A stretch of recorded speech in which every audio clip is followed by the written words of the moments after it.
Hello guys, this is your friend Naruto Nexus 2.0 and we are back with a new fanfic. Which is what if when Minato summoned the Shinigami to seal the Kyuubi into Naruto Part 1. And if you enjoy this fanfic then please press the like button and subscribe to my channel for more fanfic like this. And now let's start the fanfic. Night of the Kyuubi attack. Naruto, cried Kushina and Minato together, as they saw the Kyuubi try and strike their son with its claw and prevent itself from being sealed into Naruto. Seeing that their son was in danger and without even thinking what they should do, both parents shielded their son with their bodies, where they were both impaled by the Kyuubi claw. As the two parents slowly felt their life drain away, they both made their goodbyes and slightly prayed that their son would be safe and happy. Soon after, the Kyuubi was drawn into Naruto and sealed away, after which both parents died with a smile on their faces.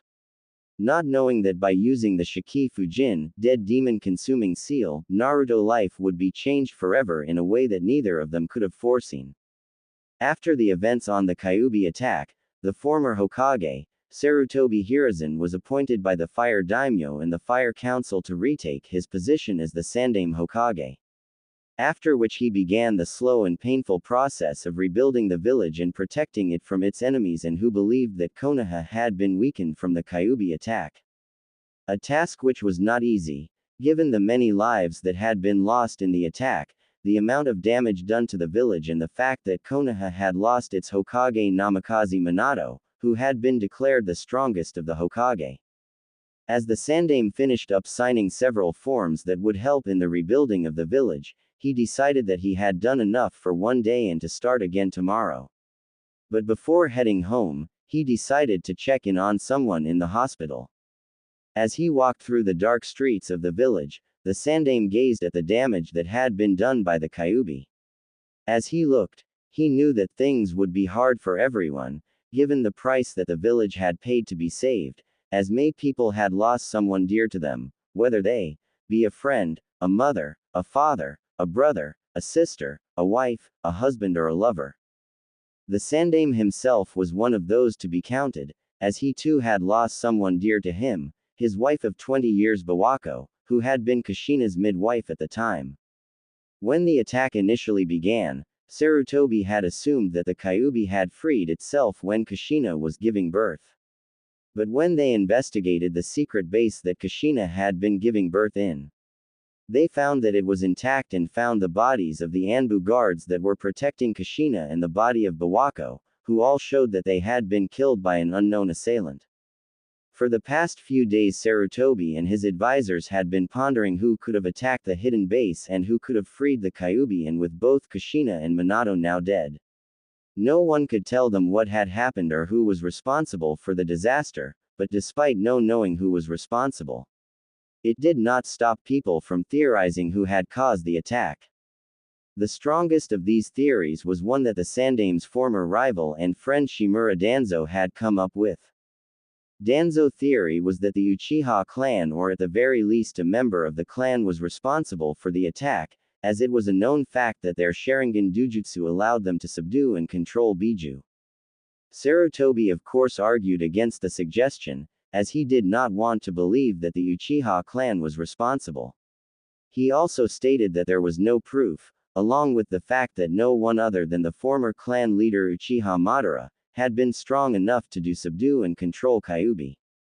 Sadly though, despite his arguments, the seeds of doubt and suspicion had already been planted in people, which would only grow further. Thanks to the long-held distrust that many high-ranking members in Konoha had of the clan. But despite his worries, Sarutobi decided to leave such matters for another time, as right now he had arrived at the hospital and the room he'd been walking to. The room itself was guarded by a team of Anbu, who had been assigned by the Sandaime to guard the occupant of the small room.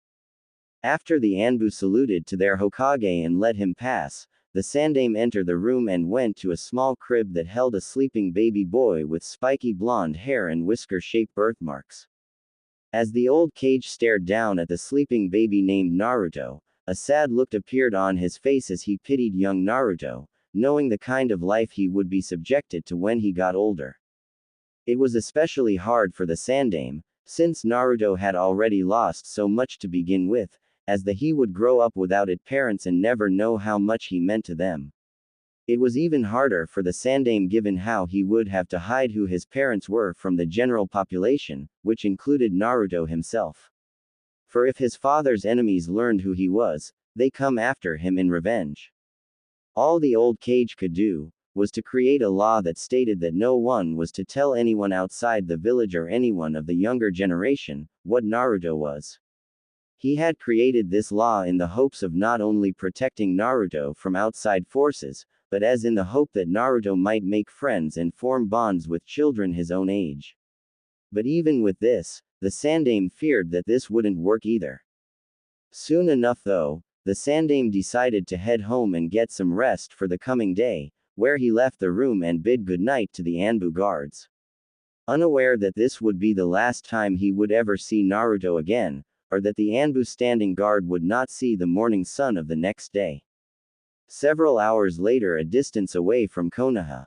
As the moon in the night sky was at its peak and was just about to be covered by a large dark cloud, 4 dark silhouettes could be seen traveling at high speed through the forest. As they were traveling, the sound of a baby crying could be heard. The 4 figures had ignored the baby's cries for most of the journey, but after a while they finally had enough. "Can't you shut that brat up? Its screams are getting on my nerves, and if it keeps screaming someone could hear him," spoke one of the dark figures. "All right, I try," replied another one of the dark figures, where he tried to calm the crying Naruto. As the man carrying Naruto tried to calm him down, the moon came out of the dark cloud and shone its light down at the ground, where it revealed the Kumo headbands on the 4 shinobi. "I still don't know why we have to risk everything just to steal this kid," said one of the Kumo shinobi. "We're sealing him because he could be the very thing that would finally give us the edge we need over Konoha," replied the leader of the team. "And what makes this kid so important that he could help us do that?" asked the final member of the team. "Because he is the Jinchuriki of the Kyuubi no Yoko, 9-tailed demon fox," answered the team leader, surprising his team. "But how? I thought the Jinchuriki of the Kyuubi was killed after the Kyuubi broke free and attacked Konoha," said one of the shinobi.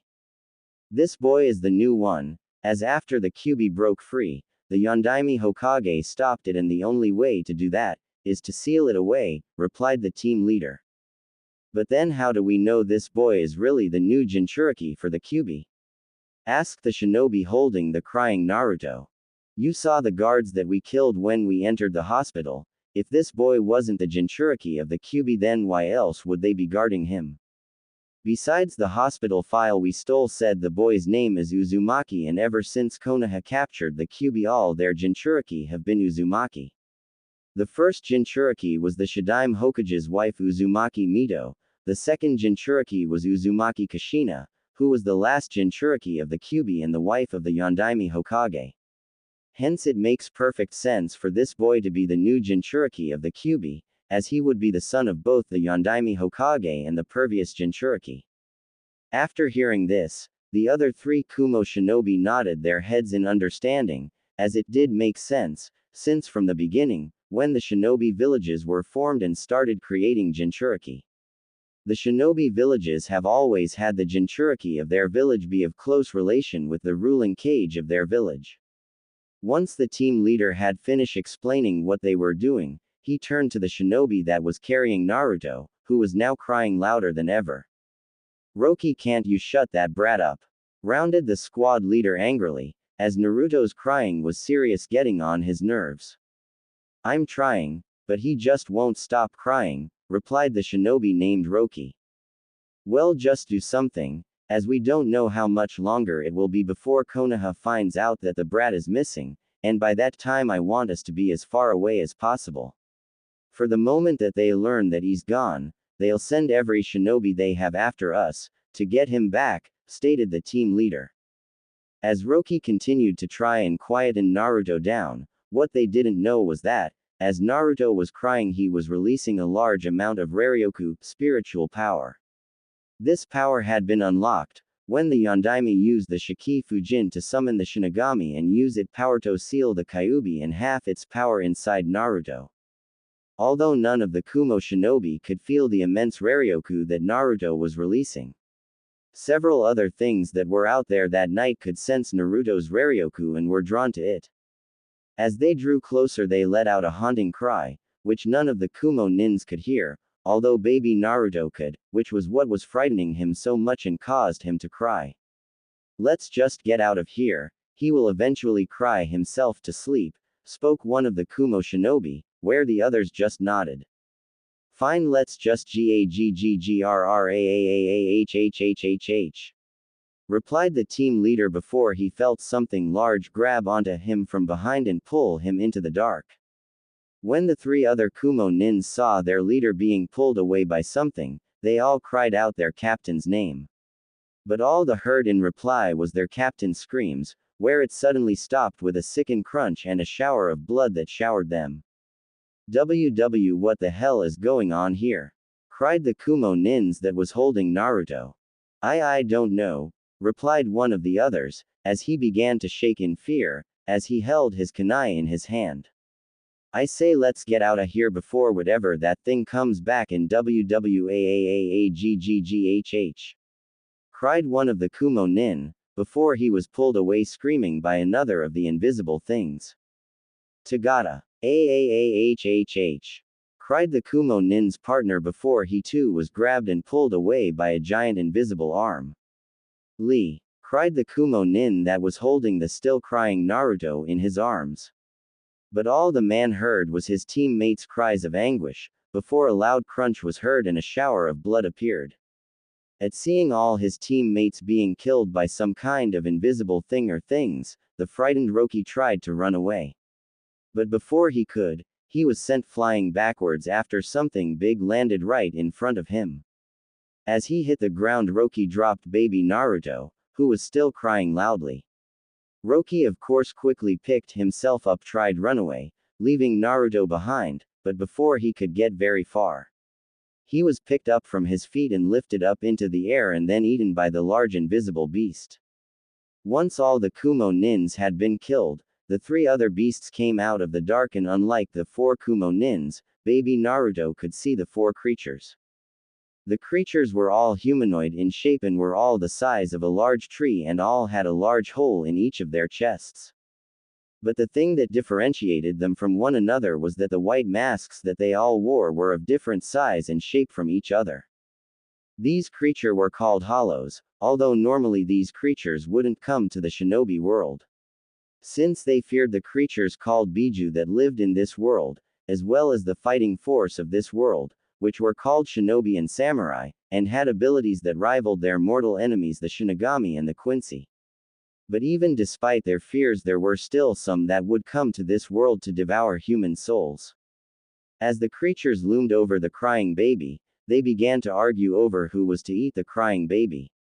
As the spiritual power that Naruto was giving off was stronger than any of them had felt from a human in many years. "He's not much to look at and he's very noisy with his constant screams," spoke one hollow whose mask was the shape of an ape and had arms like one. "They're barely even enough of him to even munch," said another hollow whose mask took the shape of a bird with a long beak and had wings on his arms that allowed him to fly and had finger-like claws.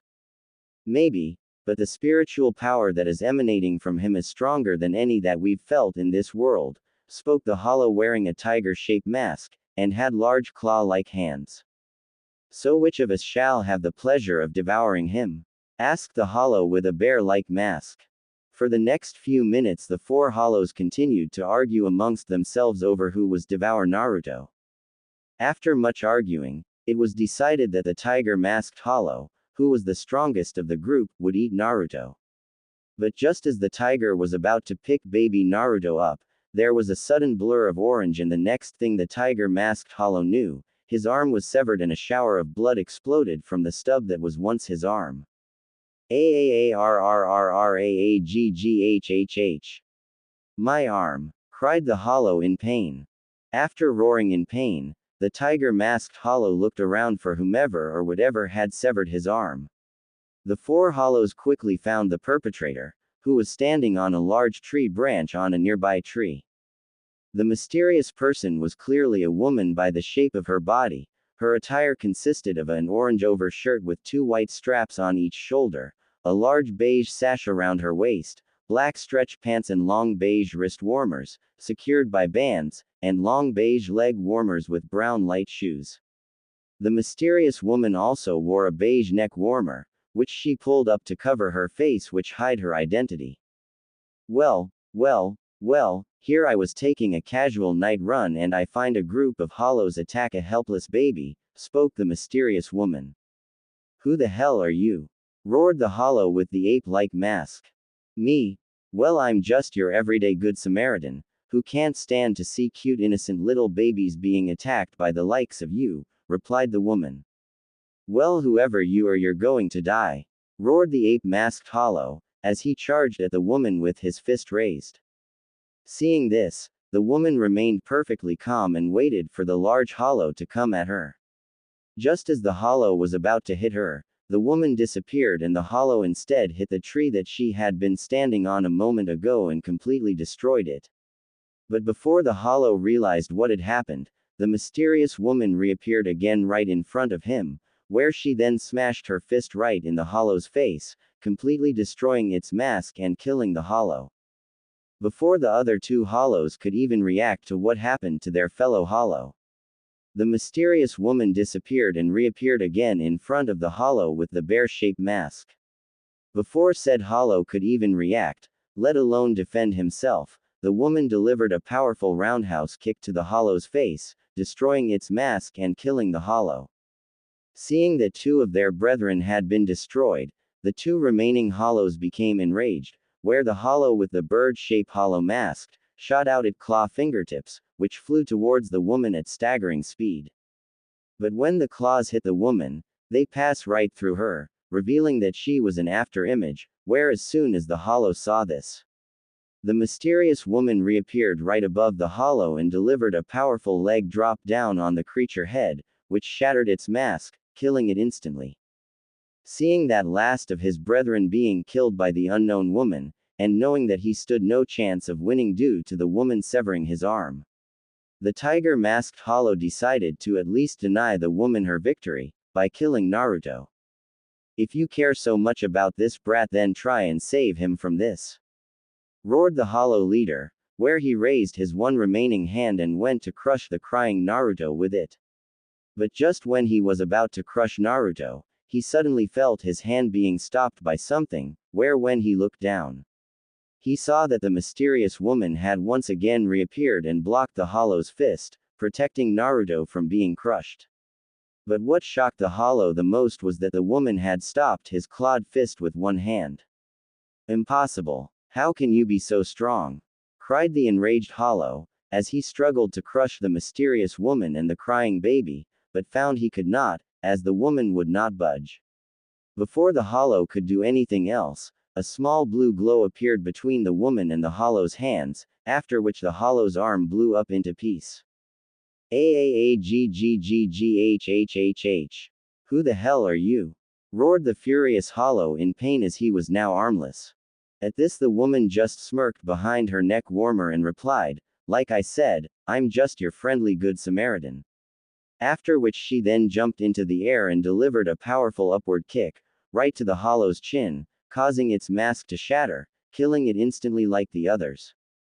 Once the last of the hollows had been destroyed, the woman then went over to the still crying Naruto, and gently picked him up and removed her neck warmer. When she removed the neck warmer around her face, the woman revealed herself to be an attractive dark-skinned woman with purple hair, which was tied up in a ponytail.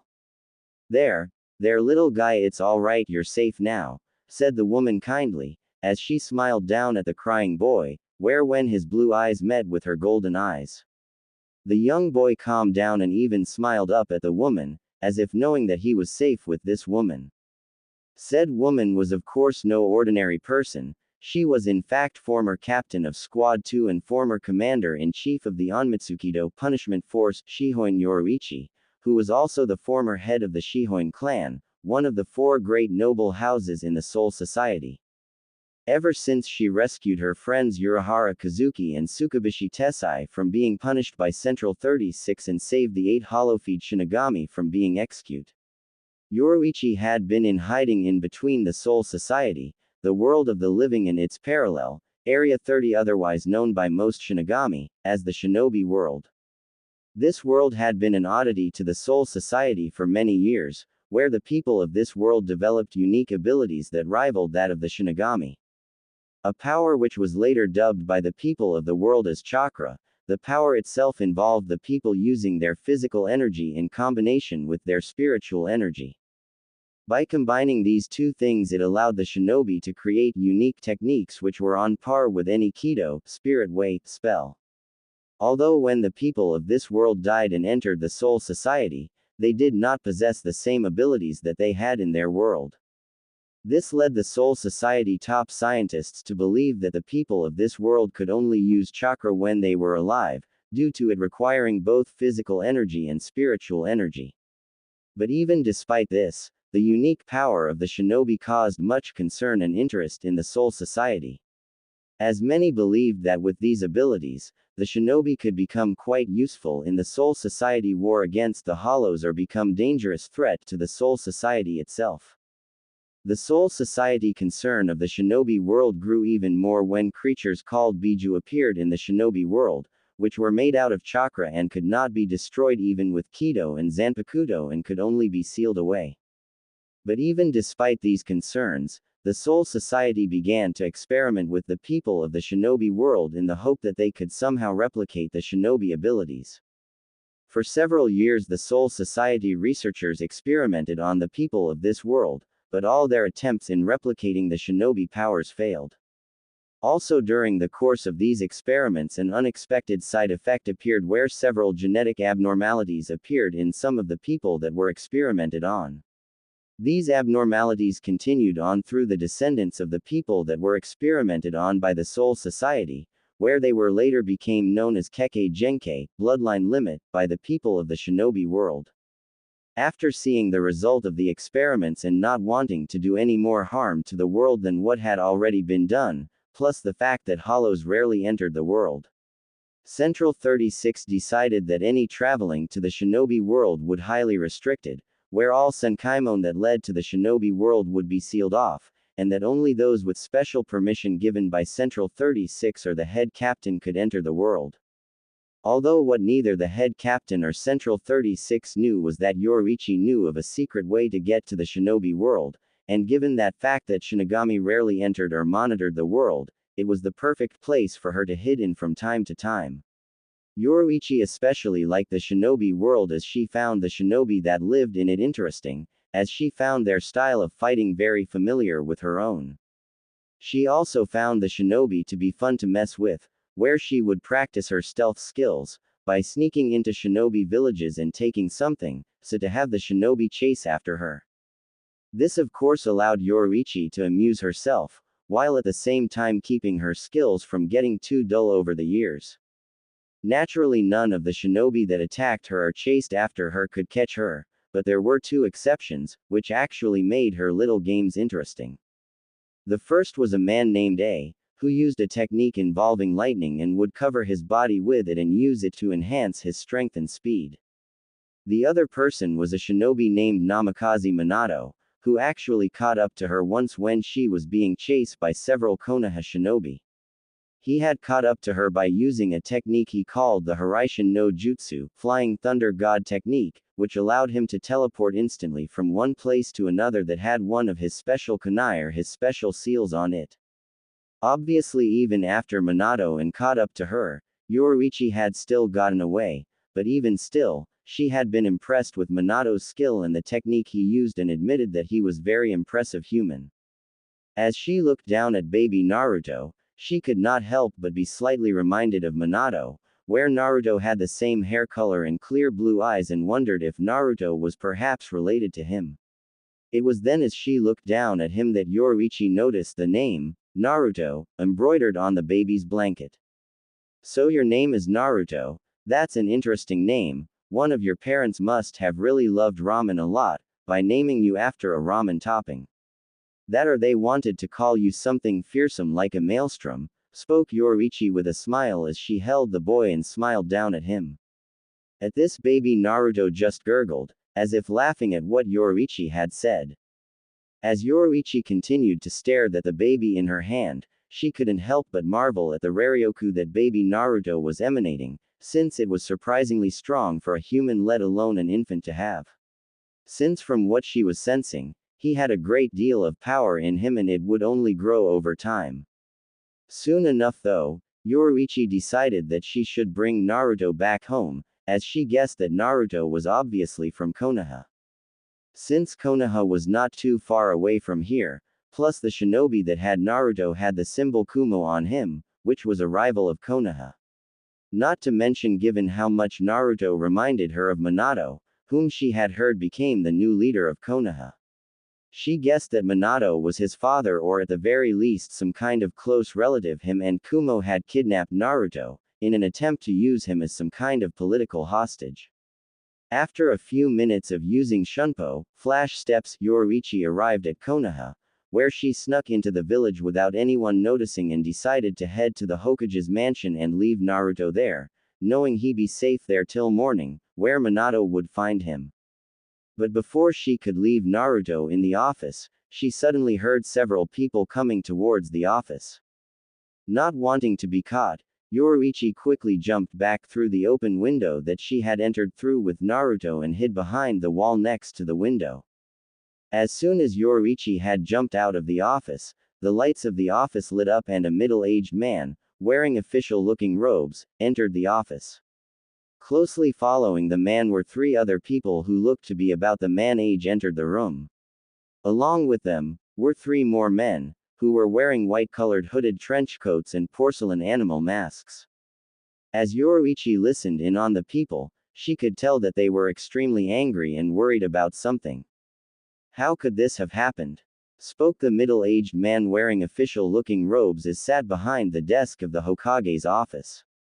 Obviously, the boy was stolen by a group of highly skilled infiltrators, as they were able to enter the village, kill the men we had guarding the boy and left the village with him without alerting our patrols, spoke a man with half his face covered in bandages. Do we have any clue as to who exactly took the boy? Asked a middle-aged woman, who was the only woman in the group. None, I'm afraid, as whoever took young Uzumaki, covered their tracks well and left no clues, as to who they were, replied one of the masked men, whose mask was in the shape of a boar. This is unacceptable, Captain, spoke the other middle-aged man, who wore glasses. Apologize Homura-sama, but given the Kyuubi's recent attack, it has been difficult in keeping the village secure.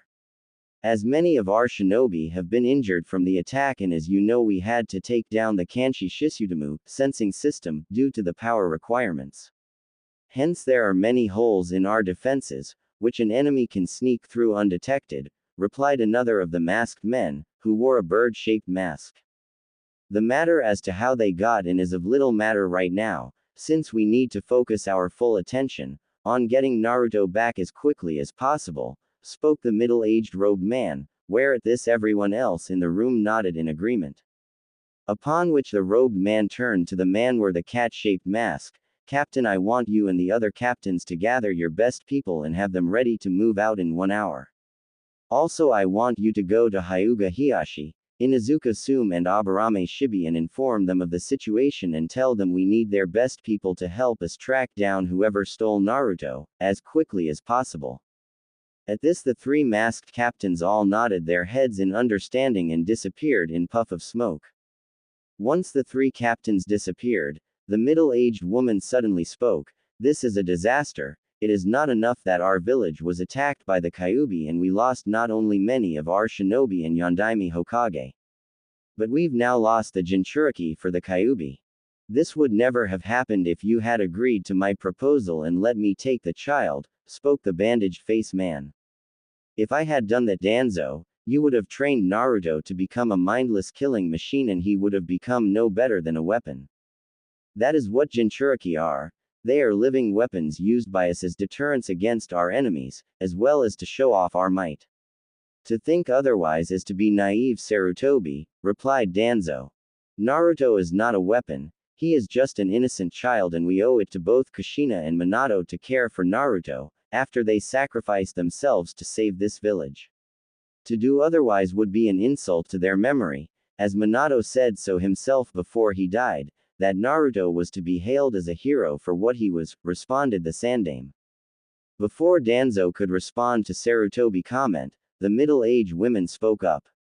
Hiruzen, Danzo is correct, as the boy is a Jinchuriki and therefore is a living weapon for our village.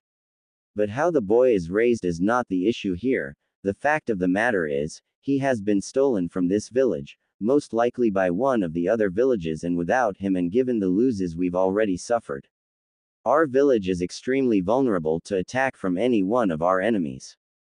I am aware of that, Kaharu, but what else would you have me do? All that we can do right now is send out search parties, and hopefully find Naruto before it's too late, spoke the Sandaime, after which he and his advisors continued to discuss what they should do. As the four elder shinobi continued to talk about what they should do next, Yoruichi decided to take her leave, as she had heard enough.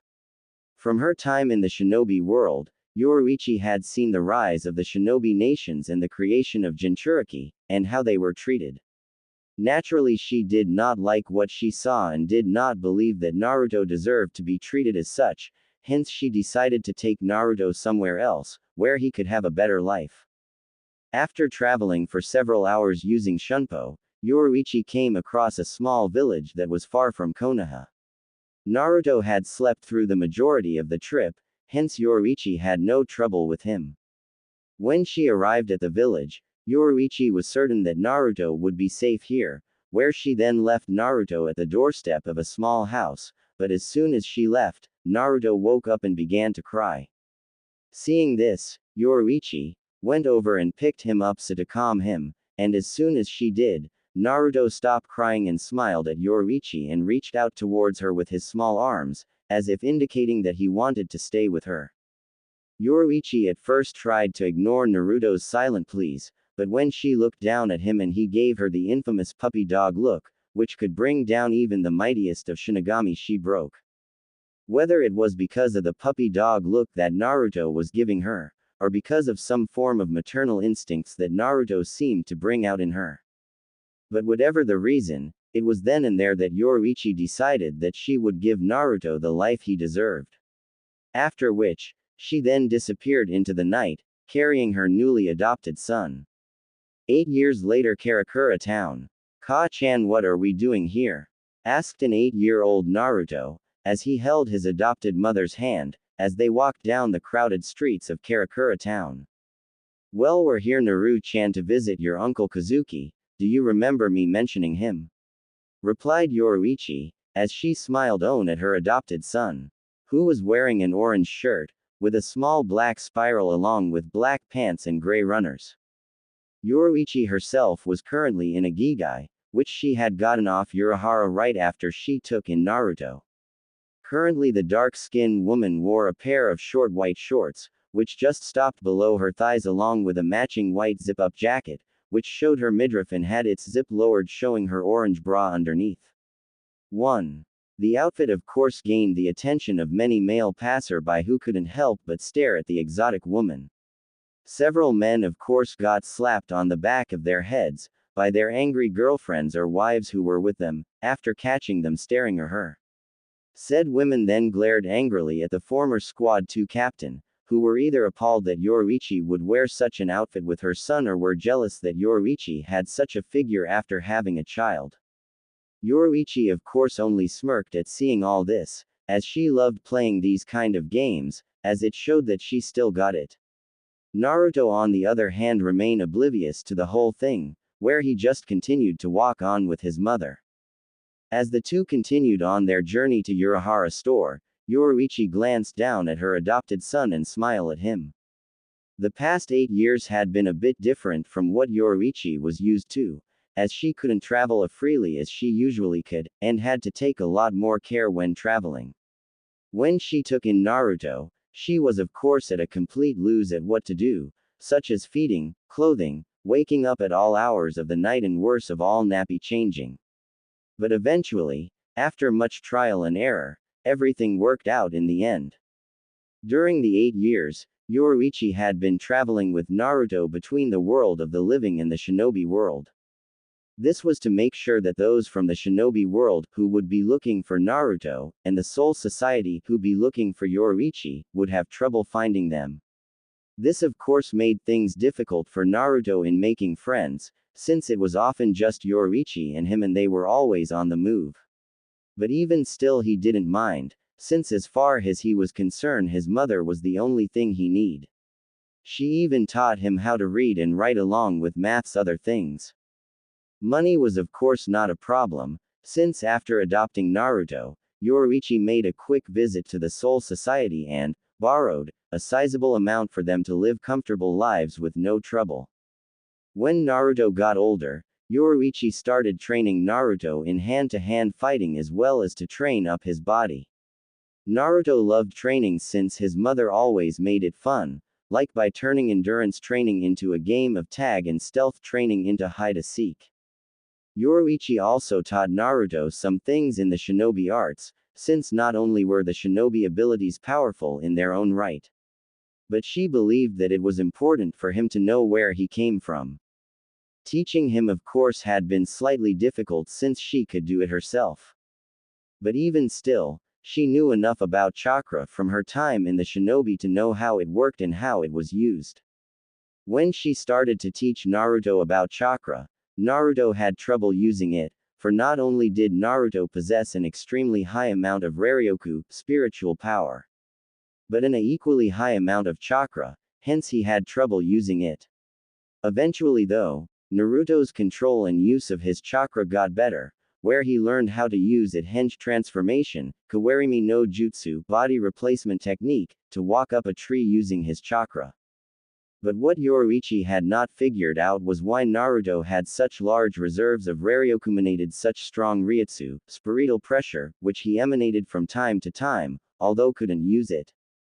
This was why Yoruichi was heading for Urahara's shop, since she was certain that if anyone could figure what was wrong with Naruto, and why he even had such high levels of Raryoku, it would be Kazuki.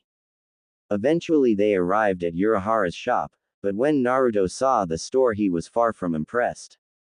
Is this it, Ka-chan?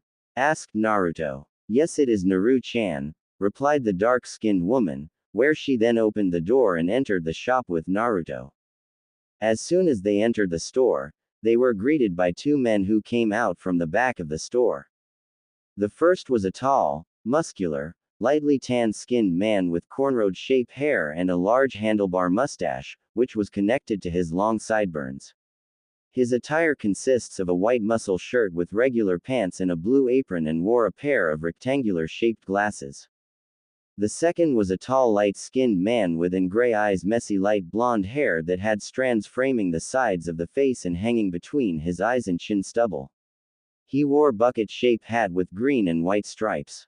He also wore a dark green shirt and pants, topped with a black coat with a white diamond pattern along its bottom half, along with traditional Japanese wooden sandals.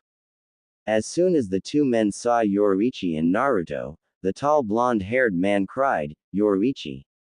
before running over to greet his oldest and dearest friend in a tight hug. "Greetings, Yoruichi-sama. It is good to see you again," greeted the other man, as he slowly walked over to Yoruichi and the others. "It's good to see you to Kazuki, Tessai," replied Yoruichi with a smile, after Urahara let him go. "I'm assuming that this is your son Naruto," spoke Tessai as he turned to the small blonde boy, who was sticking close to his adoptive mother, as he was slightly intimidated by the large man. "Yes, say hello to your uncle Tessai, Naruto," replied Yoruichi. "Hello," said Naruto nervously, where the large name Tessai gave a brief smile and patted Naruto gently on the head. "Hello young man, it's very nice to meet you." "Well, aren't you the handsome young man? Here, would you like a lollipop?" said Urahara as he held out a large lollipop. "It's quite nice, as it's raspberry flavor." Seeing the lollipop, Naruto slowly reached out to it and took it and put it in his mouth. "Naruto, what do you say to your uncle Kazuki?" said Yoruichi, as she looked down at her adopted son. "Thanks, Mr. Sandal Hat." Yoruichi just smirked at Naruto's nickname for Kazuki, while Tessai chuckled slightly. Even Urahara himself smiled at the name as he didn't mind being called that, where he then told Naruto he was welcome. Once the introductions were all done, Tessai led Naruto to one of the side rooms, where there was a television and turned it on and allowed Naruto to watch some animes. Once Naruto was occupied, Tessai made some tea and brought it to the main back room, where Kazuki and Yoruichi were sitting and waiting for him. As Tessai poured the tea into their cups, Kazuki decided to start things off. So Yoruichi, do you care to tell what is going on? When you first wrote to me asking for the Gigai, your letter was rather vague to say the least, not to mention surprising when you said you had adopted a baby boy.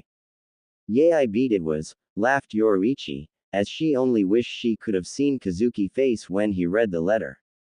So tell me, why is it that you need to see us, Yoruichi? Asked Yoruichi.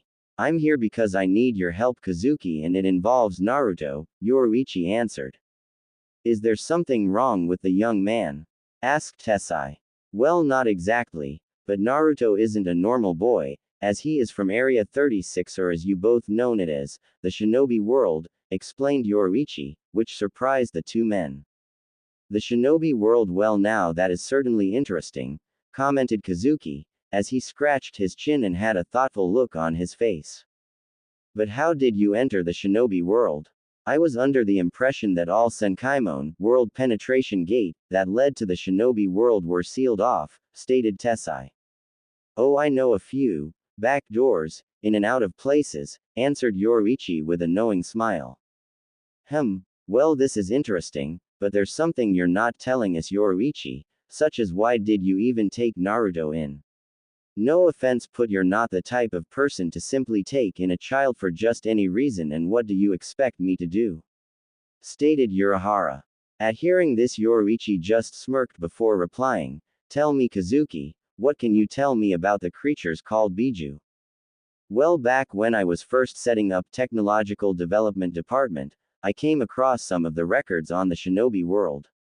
From what I understand, they are creatures made out of the same energy that can only be found in the Shinobi world.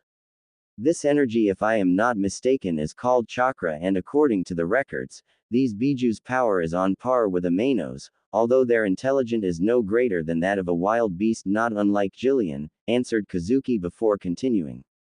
There are about 9 of them now, although originally there was only one, which the people of the Shinobi world called the Jubi. But it was eventually sealed in a human, who was the byproduct of one of the Soul Society experiments on some of the people of the Shinobi world and gained what they called a bloodline. There he used his power to seal creature within him. When the Soul Society learned of this, they tried to capture the man in hope of learning more about his power and to study the Jubi. But remarkably, the man proved too powerful, where he defeated the 5 captains, the dozen or so lieutenants that were sent to capture him. It was because of this that Central 46 decided to employ an arm's reach policy with the Shinobi world, due to their concern of the power of these bloodlines. Later, this concern of bloodlines would help Central 46 decision in ordering that the Shinobi world being sealed off. But still, from what I understand, when this man who sealed the Jubi in him was dying, he used his power to divide the creature's power into 9 other creatures, creating the 9 other Biju. To prevent the Jubi from being released or allowing anyone else such as the Soul Society from capturing it and using it for their own mean. After hearing Kazuki recount on what he knew about the Biju, Yoruichi could only smile, as there were very few things that Kazuki did not know about. Well, since you already know that much about them, I guess it saves us some time, since to put it simply, Naruto is like that man.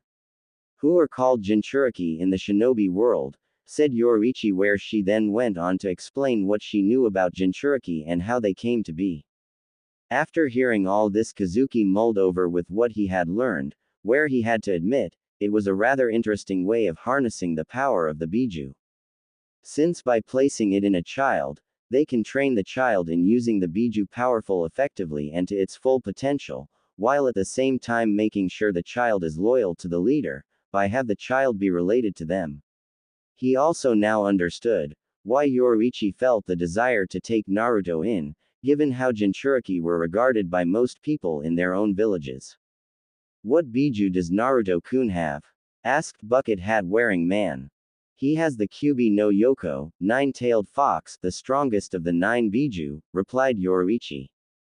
Although as interesting as this is, Yoruichi, I still do not see why you require my help. Said Kazuki.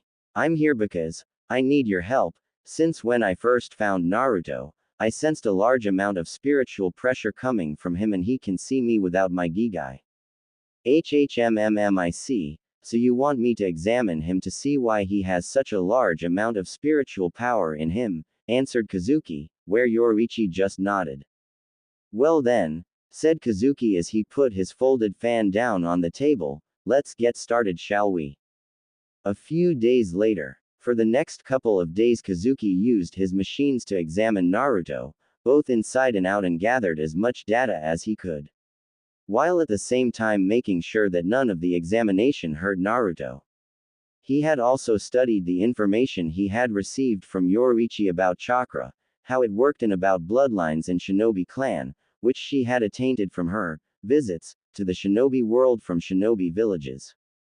Once Kazuki had finished his examination on Naruto, he brought his results to Yoruichi.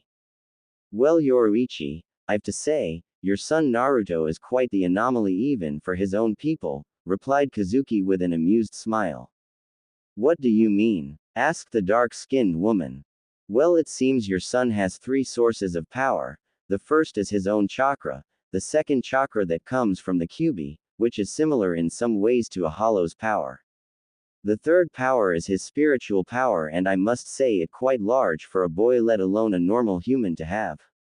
Yoruichi only nodded at this, as she already knew all of this. Yes, I'm aware of that, Kazuki, but what I'm wondering about is why Naruto has so much spiritual power, and is able to use spiritual pressure. Well, I've an answer for that. You see, as I was performing Naruto-kun's tests, I hacked into the archive storage systems of the Technological Development Department without Kwatsuchi-kun knowing. A rather impressive feat if I do say so myself, replied Kazuki, as he opened his fan and laughed to himself at his own brilliance. Kazuki, what did you find? Asked the annoyed Yoruichi. Now Yoruichi, calm down, I was getting there, replied Urahara, as he tried to calm his friend down, as she could be rather impatient at times. As I was saying, after I hacked into the archives, I started to look over the records kept by the head of the scientific team, who performed the experiments on people from the shinobi world. Now, as you know, the original purpose of the scientific team was to study the phenomenon that was chakra in the hopes of replicating the shinobi's abilities. But after seeing their attempts fail, the head of the scientific team, Nagao Sanosuke, attempted to go another direction. By combining a chakra with a Shinigami, in the hopes of creating a Shinigami-shinobi hybrid, explained Kazuki. When Yoruichi heard this, she was naturally surprised at someone from the Soul Society trying something like that. But even still, she wondered how this affected Naruto, since this all happened long before he was born. But before she could ask, Kazuki continued with his explanation. Now, naturally, when the Central 46 learned of this, they immediately halted the experiments and ordered that information on the experiments and on the shinobi world to be sealed away, and that all the Senkaimon leading to the shinobi world be cut off. But not everyone followed with this order, explained Kazuki. What do you mean? Asked Yoruichi. Well, it seems that the head of the scientist team did not agree with Central 46's decision and made a copy of all his team data. After which he then fled the Soul Society to the shinobi world to continue his research. Did they ever find him? Oh, they did, but according to the reports about him, when the Soul Society found him, he wasn't exactly himself anymore. Huh, said Yoruichi. Well, according to what I've learned, it seems that Nagao first attempted to make a Shinigami-shinobi hybrid by using himself as the test subject, since there were no other Shinigami with him to test on. His experiments, although, had an unfortunate side effect, where he inadvertently mutated himself, said Urahara. Once the Soul Society found him and saw what he had become, They decided to banish him into a pocket dimension that lies between the Soul Society and the shinobi world, to remain there for all time.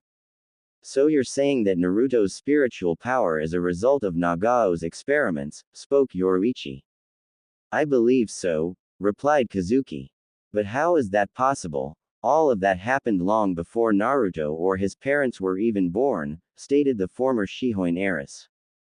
Well, according to the data that the Soul Society confiscated after they caught Nagao, it seems that he was very close to actually succeeding in creating a Shinigami, shinobi hybrid, where after his failed attempt to combine chakra with a Shinigami, he instead attempted alter a human's body so that it could use both chakra and Raryoku. He partially succeeded in doing so, where some members of a clan of shinobi who he had experimented on, showed signs in having high levels of spiritual power. Furthermore, the members of the clan seemingly possessed a much greater lifespan than a normal person. You mean Naruto's birth mother clan, the Uzumaki, stated Yoruichi, which Kazuki confirmed with a nod. Yes, but as I said, he only partially succeeded, since despite possessing spiritual power, Naruto's ancestors couldn't use it, as there was some kind of block that prevented them from accessing it. But before Nagao could solve the problem, the Soul Society found him and halted his experiments, answered Kazuki. But if that's true, how did Naruto unlock his spiritual energy? Asked Yoruichi. I'm not entirely sure, answered Kazuki, but when I studied Naruto-kun's seal, I found trace amounts of foreign spiritual energy in it. Meaning, well, if I were to guess, I would say that another Shinigami sent some of his or her power into Naruto's body, where it unlocked his dormant spiritual energy, not unlike a key opening the door, replied Kazuki. But that doesn't make any sense. Why would another Shinigami be there? As there's no way they could have known I was in the shinobi world. Not to mention, why would they even send some of their spiritual energy into Naruto's body? Said Yoruichi. I'm afraid I cannot answer that, answered Kazuki honestly. After remaining silent for several minutes, Yoruichi decided to ask Urahara for one other favor. Kazuki, if you don't mind, there is one other thing I want to ask you to do, which is also the other reason why I came here. And what is that? Asked the curious Kazuki. I want you to help Naruto to gain the powers of a Shinigami, Yoruichi stated. Upon hearing this, both Kazuki and Tessai eyes widened slightly in surprise. Yoruichi-sama, are you sure you want to do this? As you know, there are only two processes for a normal human being in become a Shinigami, said Tessai. I am, as it's only a matter of time before Aizen eventually learns about Naruto, as Naruto is the first ever Shinigami shinobi hybrid and has one of the Biju within him. If Naruto is to have any chance of defending himself against Aizen or Hollows, who would be after his high spiritual power, then he'll need the power of a Shinigami to do it. Besides, Naruto has stated several times to me that he wishes to become a Shinigami to fight Hollows, and trust me when I say this, once he's set his mind to something, he won't give up on it. Hummed Kazuki. You might be right, Yoruichi, as Naruto-kun could indeed be a powerful ally or enemy to Aizen if he learns to control his powers correctly. But how exactly do you want Naruto to gain the powers of a Shinigami? Was there are only two methods for a living person to do so, stated Urahara. I want you to use the method you came up with, Kazuki, replied Yoruichi. Are you sure about that, Yoruichi, as you know how dangerous that could be? I am aware of the risks, but I know Naruto can make it. He's stronger than you might think. I don't doubt that, but wouldn't the other method be easier? Kazuki replied. No, this way is better, as if I give Naruto some of my own power, it will limit him. By using your method, he will gain his own powers and be able to use his own vast reserves, answered Yoruichi. Very well then, if you're sure of this, we'll begin tomorrow, replied Kazuki. The several days later, after deciding to help Naruto gain the powers of a Shinigami, Yoruichi and Kazuki began Naruto's training, where they separated Naruto's soul from his body and began his endurance training so he could use his spirit form. For the next 2 days, Yoruichi attacked Naruto, forcing to run and dodge all her attacks and run all around the underground training room. Fortunately thought the training wasn't too hard for Naruto, since he was used to this kind of training with his mother, when training in hand-to-hand combat. Once Naruto had passed the first phase of the training, they began the next phase where they cut Naruto's chain of fate and bind Naruto's arms. After which they placed him and Tessai together in a large pit so to allow the encroachment to begin uninterrupted. This was of course the part that Yoruichi was most worried about, since if things didn't go right then her son would turn into a hollow. As the hours passed by, Yoruichi continued to watch over Naruto from the edge of the pit, waiting to see what happens. Nervous? Asked Kazuki, as he sat next to his oldest friend, who was biting her nails as she looked down at her adopted son. A habit she had developed as soon as the second phase of the exam began. Wouldn't you be? Yoruichi replied. Probably, but remember this was your idea, answered Kazuki, as he brought his folded fan up to his mouth. I know, responded Yoruichi, and that's what makes it so difficult, as I'm risking his life. Seeing the worried look of Yoruichi's face, Kazuki placed his hand on Yoruichi's right shoulder. Don't worry, like you said, Naruto-kun is strong, he make it, assured Kazuki with a reassuring smile, where Yoruichi just smiled in response. So how long has it been?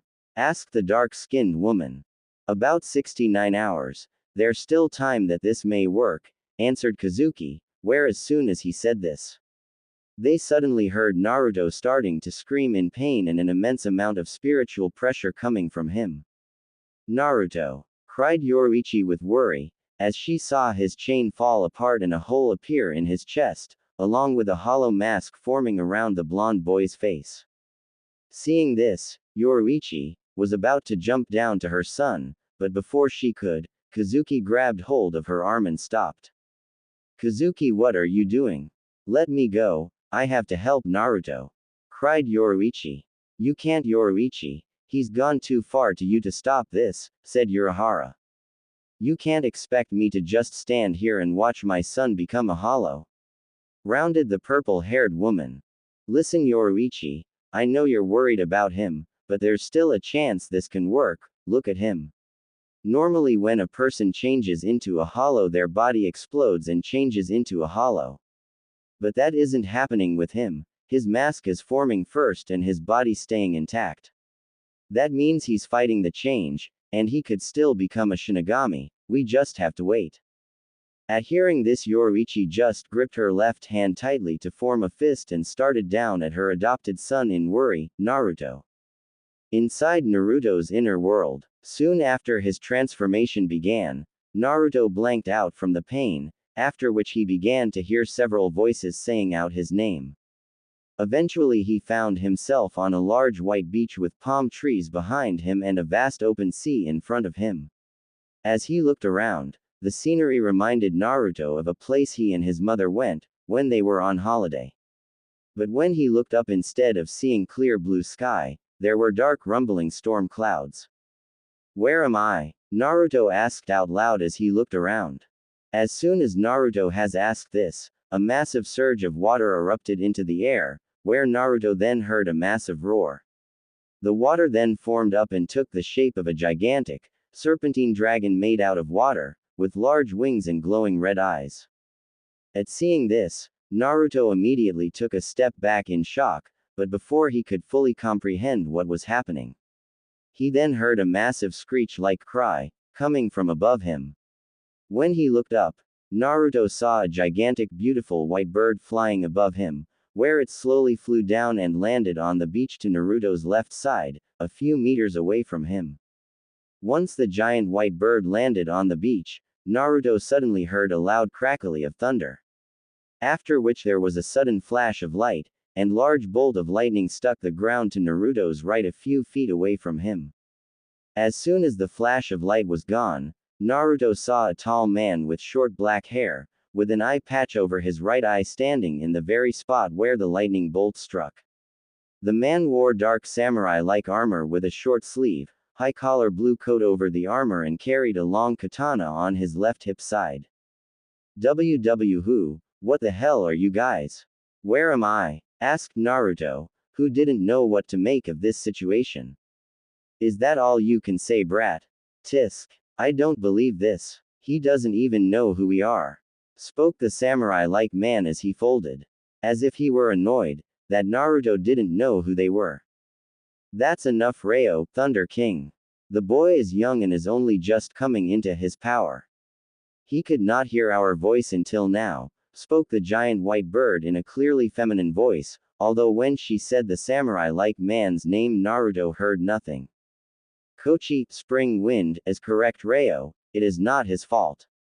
Besides, we do not have time to argue amongst ourselves right now, said the water dragon in a deep echoing voice, where like before, when the water dragon said their names Naruto heard nothing. Tisk. Fine, whatever. I'm just saying, that's it, rather pathetic, that he doesn't even know who we are. Who the hell are you guys? What are you? Asked Naruto. My name is Watatsumi, water god, replied the water dragon before turning to the white bird. This is Kochi and the one in front of you is Reo. As to what we are, to put it simply, we're a part of you. We're one and yet we are separate from one another. Huh, what did you say? I didn't hear your names and what do you mean? Asked Naruto, not hearing their names or really understanding what Watatsumi was talking about. See, like I told you, he can't even hear our names, it's pathetic. Scoffed Reo. Hey, who the hell are you calling pathetic, Hitotsu Tem, bastard Cyclops? Cried Naruto as he glared at Reo. After hearing what Naruto called him, Reo walked over to Naruto, and glared directly at the young blonde. What did you just call me, you little brat? Asked Reo with a dangerous tone and glare, that would have many others with her. But Naruto wasn't like most people, as he wouldn't back down when insulted, no matter who they were. You heard me, Tem, and if you want a fight, then I'm more than ready, I'll kick your all over this place. Declared Naruto as he glared back at Reo. For a moment or two, Naruto and Reo just glared at one another, but soon after Reo stopped glaring and smirked at Naruto. Huh, you might not be much to look at, brat, but you got guts, not to mention quite a mouth on you.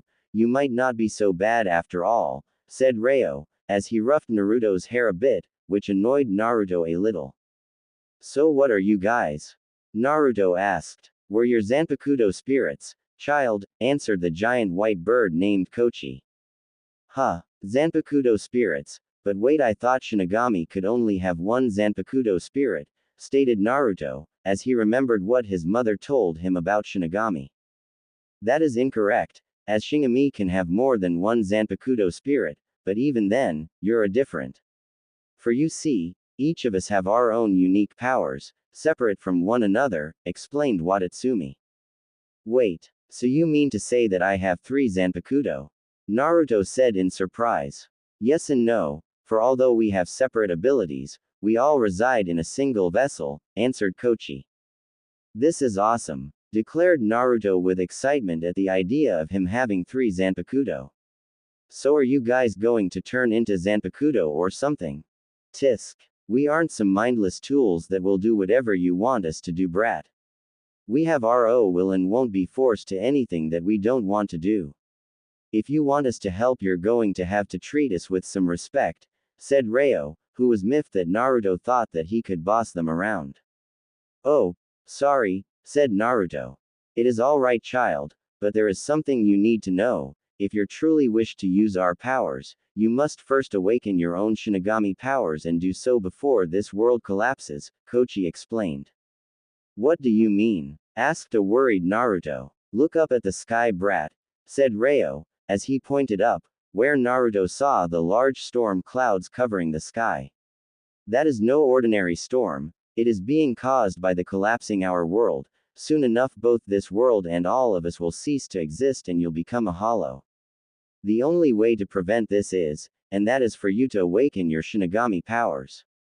But how do we do that? Asked Naruto. You must find your Shinigami powers, which takes the shape of your Zanpakuto, said Watatsumi. But where do I find that? Naruto asked, but instead of answering Watatsumi, re-merged with the water, Ryo disappeared in a flash of light and Kochi flew away. Where are you guys going? I need your help to find my powers, cried Naruto. After Watatsumi and the others left him, Naruto decided to start looking for his powers, but before he could even try, a gigantic wave suddenly rose out of the sea in front of him. Naruto of course tried to run away, but was quickly enveloped by the massive wave of water. Soon after, Naruto found himself floating underwater and surrounded by thousands of white boxes. Realizing that he was underwater, Naruto immediately started to hold his breath, and started to try and swim upward. But as he tried, he quickly realized that he was going anywhere. What are you doing, Naruto? Have you already forgotten that this is your mind, where it does not matter whether you're underwater or not, spoke Watatsumi voice out of nowhere. After hearing this, Naruto realized that Watatsumi was right, where he stopped holding his breath and began to breathe normally. After which he started to swim around, opening as many boxes as he could in an attempt to find his Shinigami powers. But every time he opened one of the boxes he found nothing inside. This is impossible, I can't find my Shinigami powers in all these boxes, there are too many of them, stated Naruto. You must, Naruto, or else we are all doomed, spoke Watatsumi in a forceful tone. But how? I'm just one person and there are thousands if not millions of boxes to look through, say Naruto. Naruto, you can do this, but you must first calm yourself and focus, said Kochi voice out of nowhere, much like Watatsumi. Listening to Kochi's voice, Naruto started to take deep breaths and began to calm down. Now listen to me, Naruto, you must expand your senses, you cannot rely on sight, hearing or even touch. You must use your own natural spiritual energy to search for your Shinigami power by sensing its spirit energy. By doing that, you'll be able to find the box that contains your Shinigami power. Following Kochi's instructions, Naruto closed his eyes and began to concentrate and focus on expanding his senses outward to find the box with his Shinigami powers. Within minutes, Naruto located the box, as the spirit energy that emanated from it felt different from the others. Acting quickly, Naruto honed in on the box and swam towards it as quickly as he could. Once he had grabbed hold, Naruto opened it, where he then found an odd-looking sword handle in the box. Good work, Naruto, you found us, said Kochi, but as soon as she said this, a massive black hole appeared from underneath Naruto and began to suck everything in. What the hell are you waiting, kid? Pull us out before you turn into a hollow, yelled Ryo voice. Not needing to be told twice, Naruto grabbed hold of the sword handle and pulled it out of the box. In the outside world, in the real world, Yoruichi and the others watched as Naruto slowly turned into a hollow. As he did, Tessai began to struggle to hold Naruto with his Kido spell. Urahara-san, Yoruichi-sama, I do not know how much longer I can hold him, shouted Tessai. Naruto, don't give in, fight it, cried Yoruichi. It was then, just as the hollow mask had completely covered Naruto's face, a massive explosion of spiritual energy erupted from Naruto, breaking Tessai's Kido spell and forcing Yoruichi and Kazuki to jump back a bit. As they jumped back, they saw something fly out of the pit and land right in front of them. When they looked up, they saw Naruto, wearing the uniform of a Shinigami, along with a hollow mask shaped like a smiling fox, covering his face too. In his hand was an odd-looking sword handle, which had no blade on it. Before either Kazuki or Yoruichi could say or do anything, the mask around Naruto's face started to crack and fall apart, revealing his face. But as soon as the mask broke, Naruto collapsed onto the ground. Naruto, cried Yoruichi, as she raced over to her adopted son and knelt down to him and lifted his head onto her knees. Is he alright? Asked Tessai, who had just climbed out of the pit and walked over to them. Yes, should be fine, he just exhausted from the transformation, answered Urahara with a smile.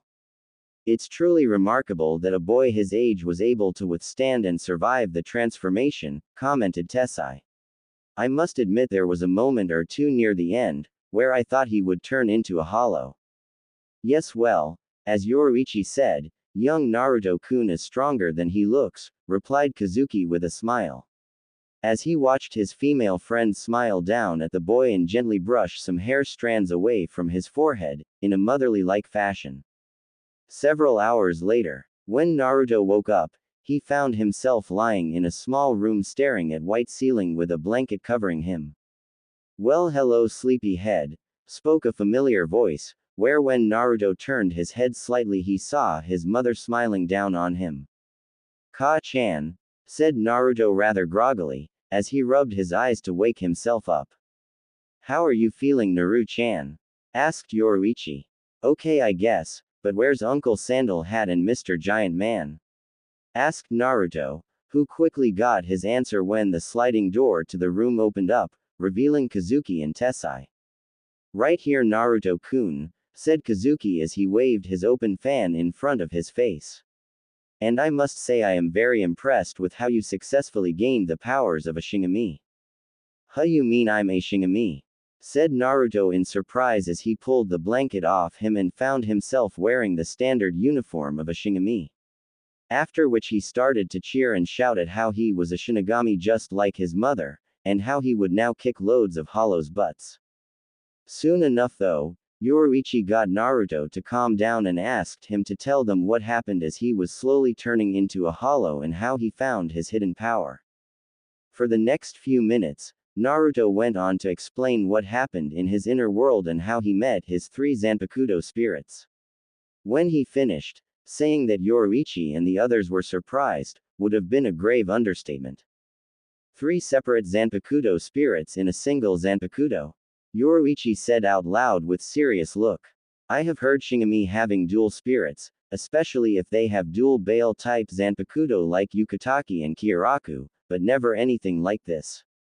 Indeed, this is a rather unusual development. Do you have any theories on this, Urahara-san?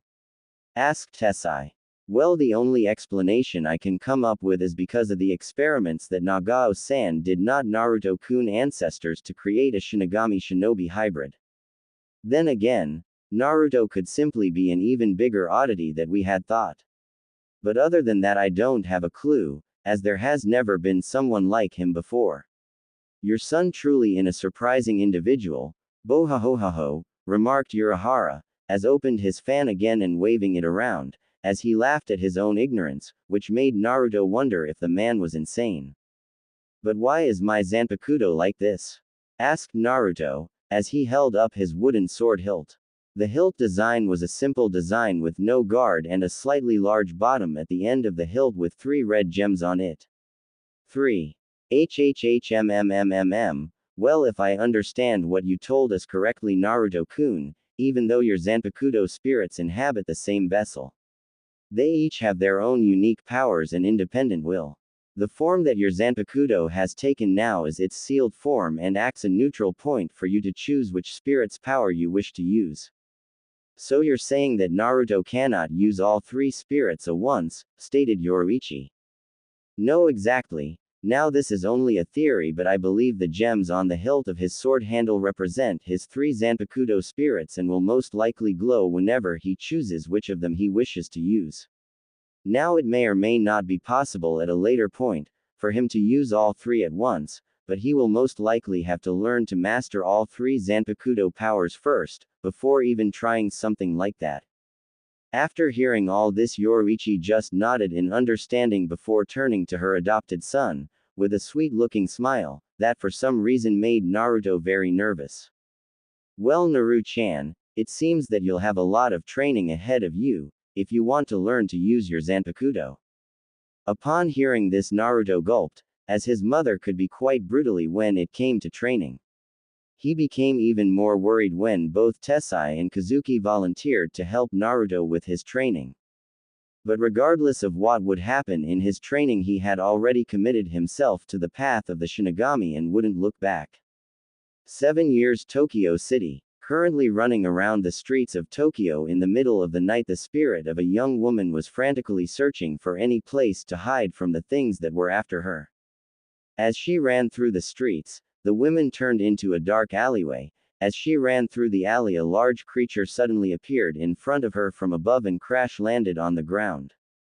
When the dust settled from the creature landing on the ground, the woman saw a massive dark-skinned humanoid creature, with a muscular body and white mask shaped like a bull with horns on the side, and a large hole in its chest. Seeing the creature, the woman tried to run back the way she came, but when she turned around she saw two more creatures in front of her. Although neither were as big as the first one, they were still quite big, compared to a normal person. The first of the two had a similar build as the big one. He had green skin and long gray hair. On his muscular arms, there are two spines which were obviously used for combat. His legs were covered in brown fur. His mask had a skull-like appearance and a large horn on top and a hole in his abdomen. The second creature was slightly taller than its partner, with the upper body of a man, with a small hole in its neck and the lower body of a snake. Seeing that she couldn't go back, the woman started to look for any other ways to escape.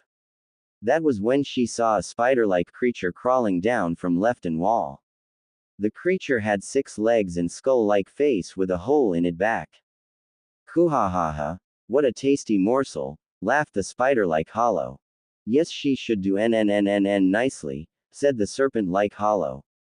Please, just leave me alone, I didn't do anything, pleaded the woman, as she pressed her back into the right wall. Don't worry, we won't hurt you much, kuhahaha, said the hollow with the spikes on his arms, as he began to laugh. As the 4 creatures closed in on the woman, the largest of the 4 hollows suddenly let out a massive roar, ah. When the other 3 hollows turned, they saw their fellow hollow suddenly split in 2, before disintegrating. What the hell? Cried the spiked-armed hollow. What happened to Oxbone? Asked the serpent-like hollow. I don't know, replied the spike-armed hollow, as he looked around for the perpetrator, where he suddenly noticed something missing. Wait. Where did the woman go? She's up there, look, cried the spider-like hollow. When the others looked, they saw the woman up on the roof overlooking the alley, being carried by an average tall person about 5'5", wearing a black hooded coat. Who is that? Asked the spider-like hollow. I don't know, but whoever he is, he's dead, replied the spiked-armed hollow, where they jumped after the mysterious hooded person, who disappeared in a blur. For the next few minutes the 3 hollows chased after the mysterious stranger, jumping across the rooftops of buildings. Until eventually they came to a stop in a large open park with trees all around and a small playground. When the serpent-like hollow and the spiked-armed hollow landed in the open park, they saw the black-clad person place the young woman behind a slide, and tell her to stay there and not to move. After making sure that the woman was safe, the hooded stranger then slowly walked towards the 2 hollows. Once he was only a few meters from them, he then took out a short tanto blade from underneath his black coat.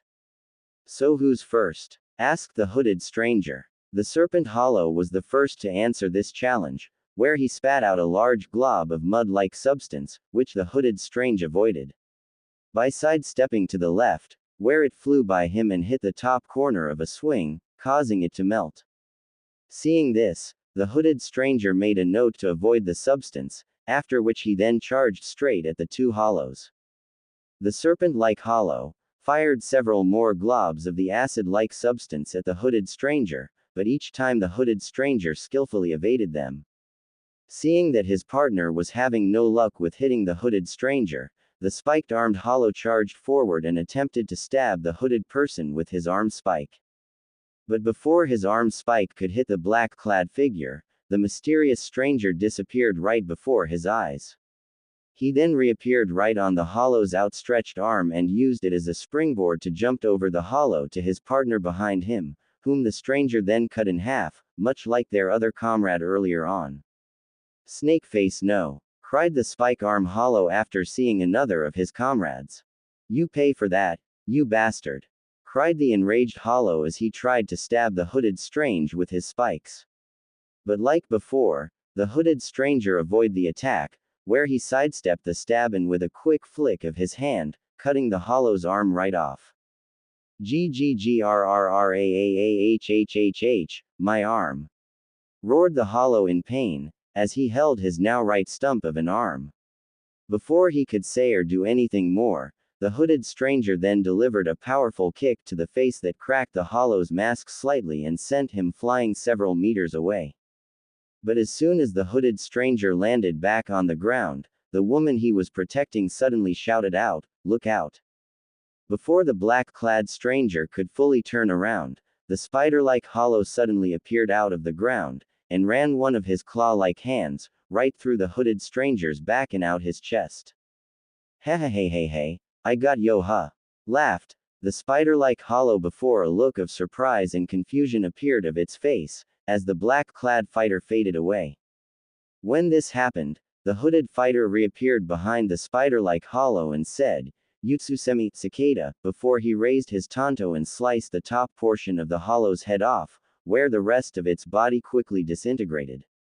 "Damn you!" roared the spiked-armed hollow, first oxbone, then snakeface and now web, "I kill you." "You're welcome to try," replied the hooded stranger with a smirk, before he and the spike-armed hollow charged at one another with phenomenal speed. To the woman that was watching the two of them fight, it ended as quickly as it had started. As both the hollow and her mysterious savior disappeared within the blink of an eye, and reappeared at opposite ends from where they started, with their backs to one another. For a moment or two neither of them moved, until the mysterious stranger asked the hollow's name, where the hollow simply replied, "Swardarm," before a long diagonal cut appeared, going down from his left shoulder to his right hip. This caused the top right part of his body to slide off the rest of his body, along with the top portion of his head, which was cut off as well from another slash. Once the last of the hollows was dealt with, the hooded stranger sheathed his tanto back into its sheath on his right leg. After which he slowly walked over to the woman, who was still hiding behind the slide. "You can come out now, you're safe," spoke the hooded stranger calmly. Are you sure?" asked the woman as she slowly came out from behind the slide. "Yes, I am," replied the hooded stranger, where he then took out an unusual-looking sword handle, with 3 red gems on the bottom hilt. WH, what are you doing?" asked the woman with some fear. "Don't worry, I am not going to hurt you, I just sending you to a place where you will be safe and can move on," said the hooded stranger. After which he tapped the bottom hilt of his sword handle onto the woman's forehead, where she was teleported away to the afterlife. Once the woman was gone, the hooded stranger placed his sword handle onto his belt. But before he could walk away he suddenly heard some clapping. Hearing the clapping, the hooded fighter immediately readied himself for an attack, since he didn't sense anyone, until the person had start clapping. "Well done indeed. Those hollows never stood a chance," spoke the man coming out of the shadows of the trees, wearing a green and white striped bucket hat. "Uncle Hat in clogs," said the hooded stranger, as he pulled back his hood to show his face, revealing his spiky blonde hair, blue eyes and his faint whisker-shaped marks on his cheeks, which could just barely be seen. "It's good to see you too, Naruto. You have improved a great deal since I last saw you," said Kazuki. "Not enough, if I still can't sense you," said Naruto, with a slight smile. "So what is it that you want?" "Oh come now Naruto-kun, you make it sound like I'm always up to something. Can't I come to visit the son of an old friend every now and again?" said Kazuki as he waved his fan in denial. "You're always up to something, Uncle Kazuki, plus it hasn't long since Ka-chan left to visit you, so I know there's something up," Naruto answered. At this Kazuki just smiled and spent the next hour or so explaining why he was here. So let me get this straight. You've helped this Ichigo guy gain the powers of a Shinigami and helped these 2 other people to use their special powers. After which you then sent them, along with Ka-chan and a Quincy, to storm the Soul Society to rescue this Rukia person, who is going to be executed for transferring her Shinigami powers to Ichigo earlier on. "You got it. That pretty much the whole story," replied Kazuki, before he was knocked to the ground by a punch in the face by the young Shinigami. Ow! Ow, ow, ooh oh oh www. Why did you punch me in the face? Whined Urahara as he held his face in pain. That's for not telling me all this sooner, annoyed Naruto as he was peeved that he was kept in the dark about all this. Gomenasi Naruto-kun, but we were rather busy with training Kurosaki-kun and the others that we didn't have time to see ga, said Kazuki before he received another fist to the face from Naruto. My nose, cried the whimpering man as he held his nose in pain. Don't give me any that crap, all you had to do was make a simple call, text or email, hell even a letter or carrier pigeon would have done the job, stated the angry Naruto. I'm not stupid Uncle Kazuki, this is all Ka-chan's doing, she doesn't want me on this mission, because she's afraid I go after Aizen or the others. At this Kazuki just sighed and picked himself up. Yes Naruto-kun, you're correct, I had originally wanted to bring you in from the start. But your mother told me not to, given your strong dislike of the Soul Society and Aizen for what happened to us. At this Naruto just scoffed, as he never made it secret about dislike of the Soul Society or Aizen. Since it was because of Aizen that his mother was forced to go into exile, after he framed Kazuki and Tessai for his crimes. He also disliked the Soul Society, since he found their ruling government Central 46 to be ignorant, arrogant, inflexible, and heartless, especially when it came to their so-called laws. Many of which Naruto found to be unjust.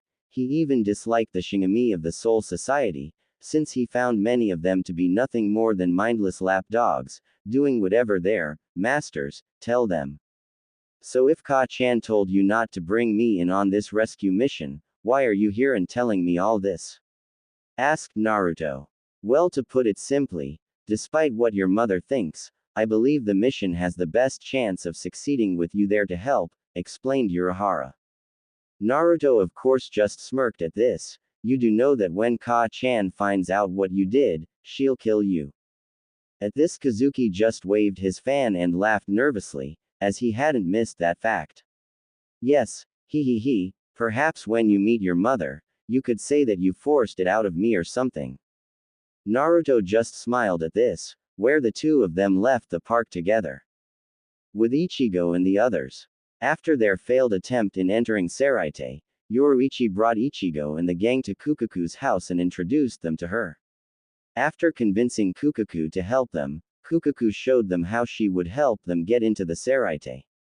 It didn't take long for Aryu, Chad and Oraim to learn how to create the force fields they would need to help them get through the Seraite barrier. Unfortunately, Ichigo wasn't having as much luck, as he struggled to learn how to create and form the force field. After finishing their dinner, Chad, Oraim and Aryu came back to the training room to watch Ichigo as he tried to form his force field. As they watched Ichigo continue with his training, they suddenly heard some screaming coming from outside the room. Believing they were under attack, Ichigo and the others readied themselves for battle. As soon as they did, a beaten-up Ganju flew through the door and right into Ichigo, who was sent flying into the wall right behind him, along with Ganju. When Aryu and the others turned to the now broken door, they saw a dark hooded stranger standing in the doorway. Who the hell are you? Asked the Aryu as he pointed his Quincy bow at the unknown figure, who had now walked into the room. Oh Akunasi, looks like I found the right place, commented the hooded stranger before he looked over at Ichigo, who was still seeing stars after Ganju collided with him.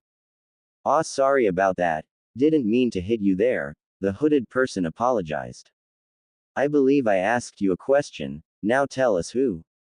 Asked Aryu with the utmost seriousness. My, aren't we the impatient one? Commented the hooded stranger, before he pulled back his hood to reveal his blonde spiky hair and his face, revealing him to be Naruto. Relax there, Four Eyes, I'm not here to fight, in fact I'm here to help you. I find that hard to believe, given what you just did to Ganju there, answered Aryu. Him? Asked Naruto as he looked over at the still dazed Ganju, who was on top of Ichigo. That's his own fault. When I arrived here and met him at the front door, he stopped me from going in. Even after I explained that I was a friend and that I was here to see someone, he refused to let me in.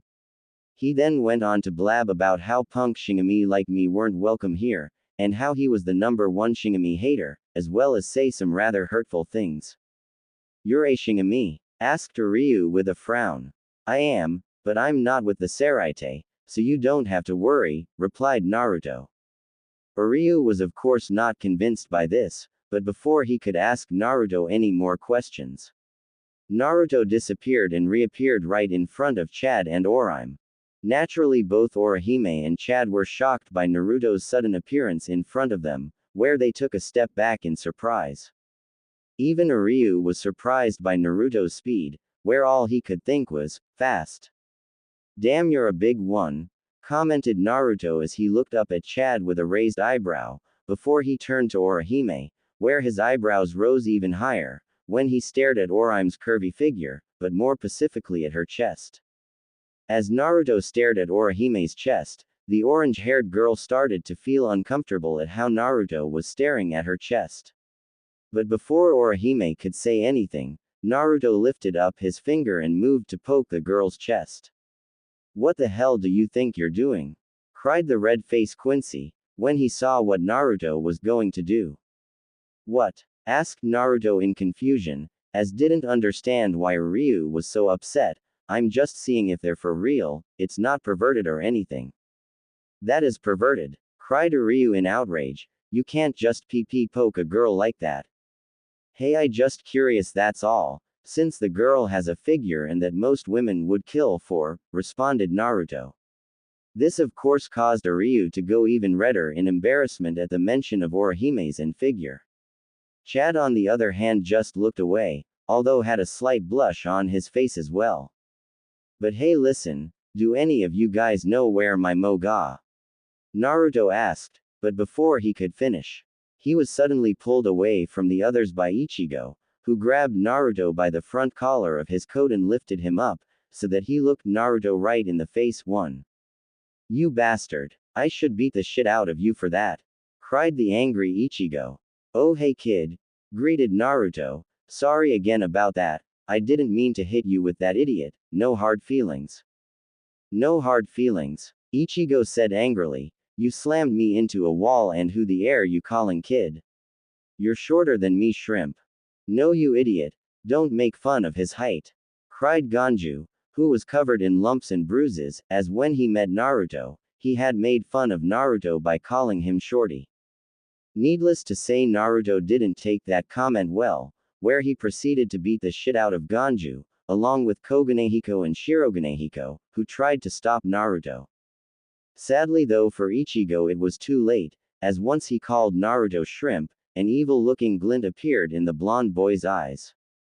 He then grabbed Ichigo's right arm, which he was using to hold Naruto up, and twisted, forcing Ichigo to let go of him. The next thing Ichigo knew, he was on the floor, with Naruto standing over him, digging his left heel into his lower back. While holding Ichigo's arm in an arm lock, twisting it every few seconds, causing intense pain to the young Shinigami both in his arm and in his lower back. "How do you like that now, huh?" asked Naruto with a sadistic smile on his face as he heard Ichigo scream in pain. "Who's the short one now? And as for calling you kid, you may think you're a big shot with your big sword there. But you're nothing more than a greenhorn to me, since I've trained for years in my power, and as far as I'm concerned you nothing more than a brat."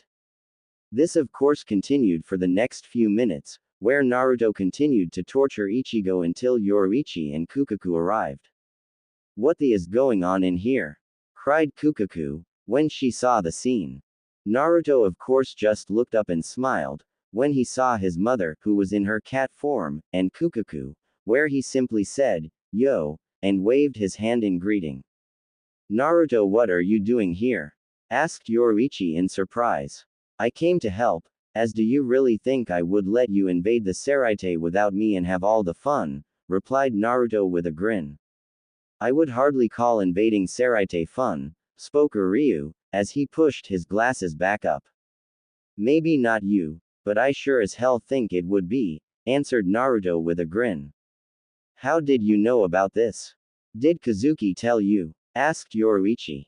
Yep, replied Naruto as he twisted Ichigo's arm again, causing Ichigo to cry out in pain. Uncle Hat and Clogs told me, since he thought the mission would have a better chance of succeeding if I helped as well.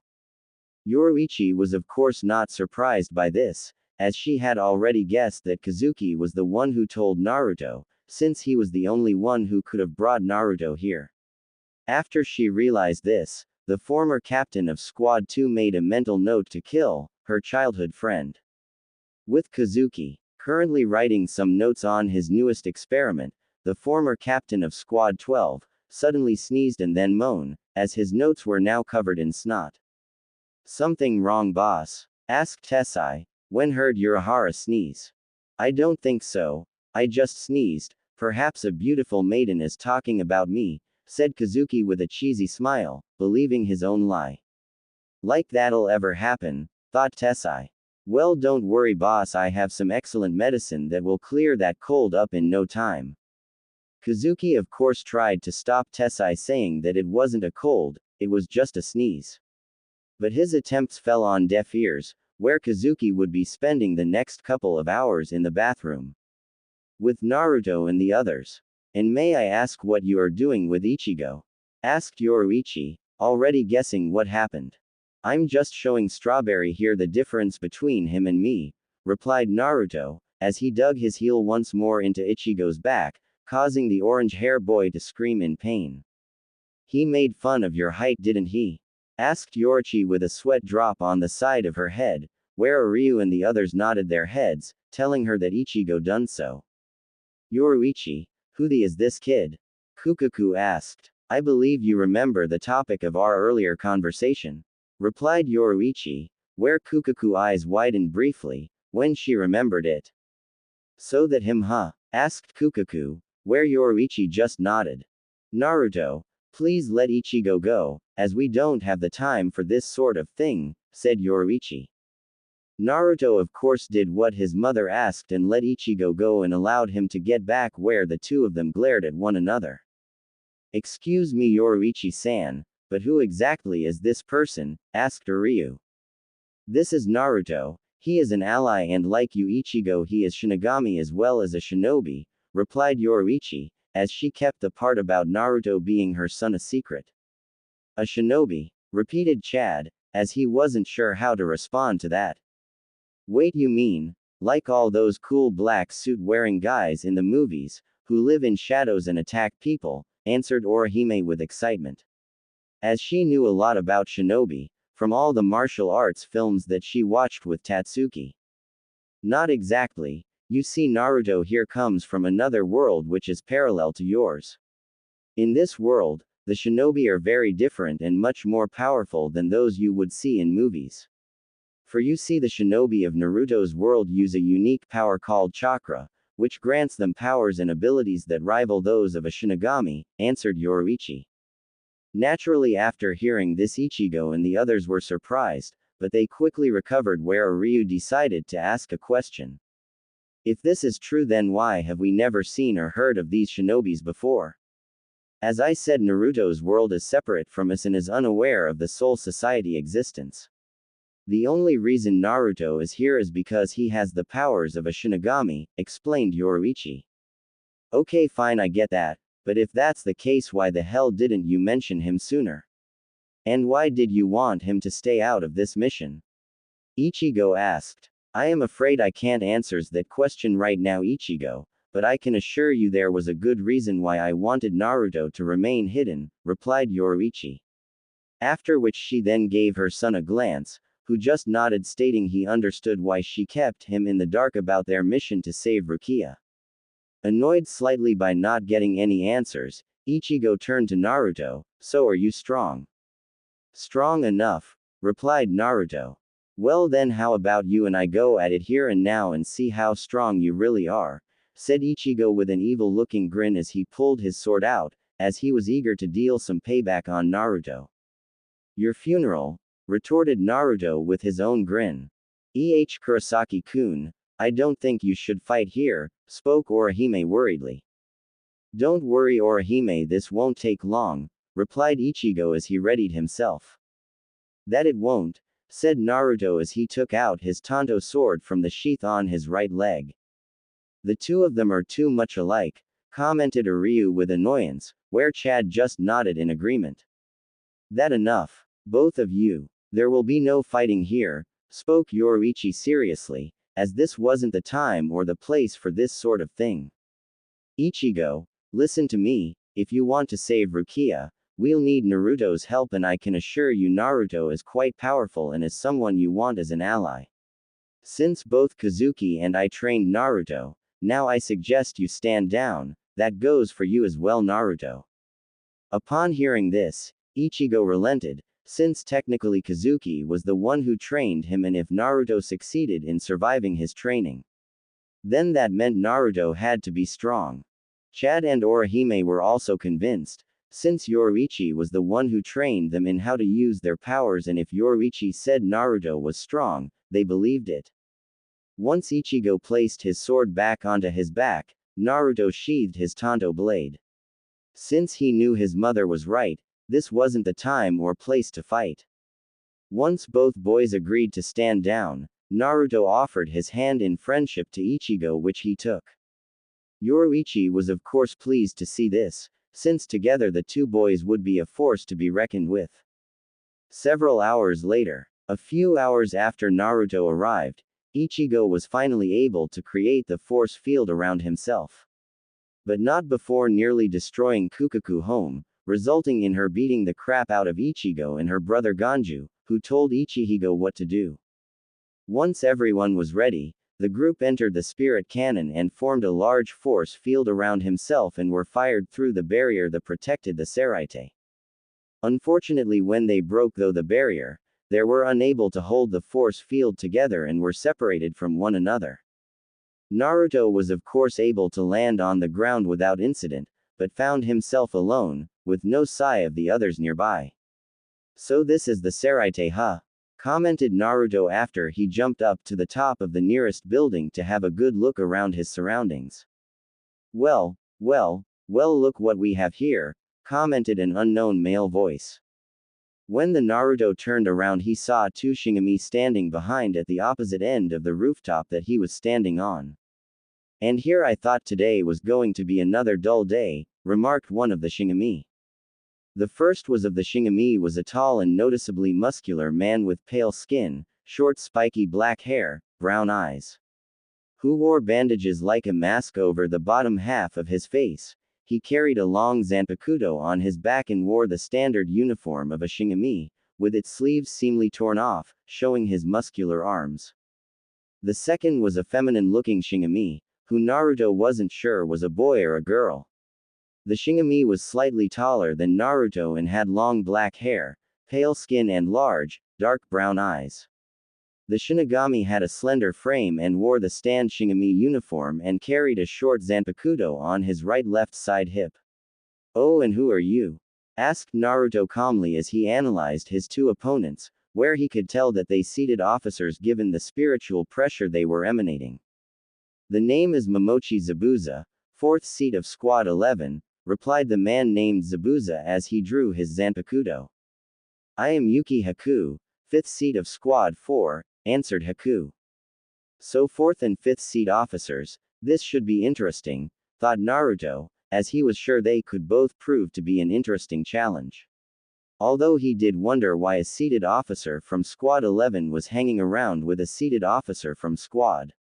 Since he had heard that the members of Squad 11 detested those from Squad 4, believing that they were cowardly weaklings who got in the way.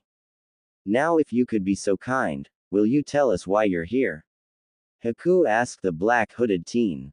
To put simply, I'm here with some others to help save a Shinigami who is to be executed, a Kuchiki Rukia.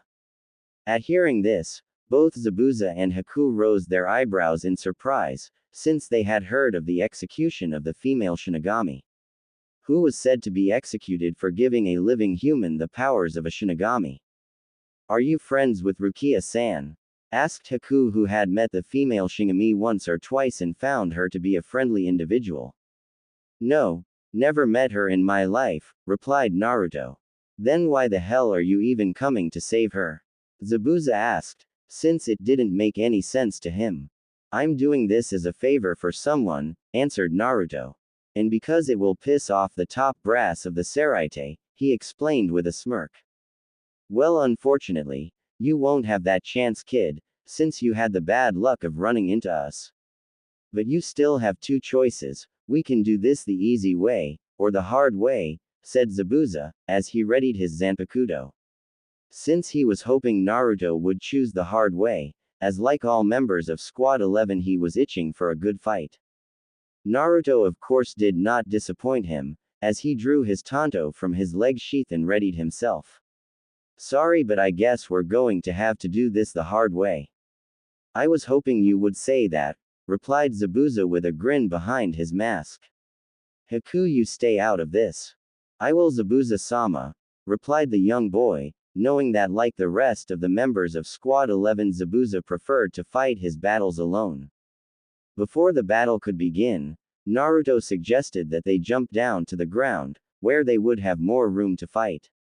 Zabuza of course had no problem with this, where the two of them jumped down to the ground, while Haku stayed up on the roof to watch the fight.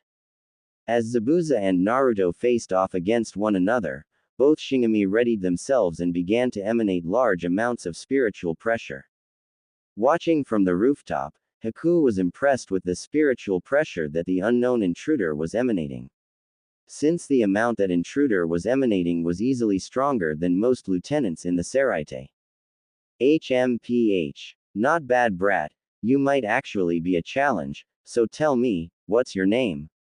Sorry, but I don't give my name out to just anyone, but if you want to call me by something, call me Rogue, replied Naruto. Well, aren't we the mysterious one? Commented Zabuza with a slight smirk underneath his mask. Not that it matters, as I'll just carve that name on your tombstone, when I'm finished with you. You're welcome to try, answered Naruto with a slight smirk. As soon as Naruto said this, Zabuza disappeared within the blink of an eye and reappeared right behind Naruto, where he attempted to slash the young Shinigami in the back. But before Zabuza's sword could cut Naruto, the hood-wearing boy disappeared and reappeared opposite Zabuza, a few meters from him. He dodged it, thought Zabuza in mild surprise, he's pretty fast. After dodging Zabuza's strike, Naruto then went on the offensive, where he disappeared and reappeared right in front of Zabuza with his Tanto sword raised above his head. Acting quickly, Zabuza raised his Zanpakuto up to block Naruto's attack, where he then pushed Naruto back. Huda disappeared again and reappeared behind Zabuza and attempted to stab him in the back with his Tanto. Zabuza of course avoided the stab by jumping forward, after glancing Naruto at the corner of his eye. For the next few minutes Zabuza was put on the defensive by Naruto, who used his superior speed to attack Zabuza from different directions. It was only thanks to the experience he gained from the many years of fighting both as a Shinigami and when he was alive, that he was able to block Naruto's attacks in time. After blocking another of Naruto's strikes, Zabuza pushed Naruto back and charged forward in attempt to slash him.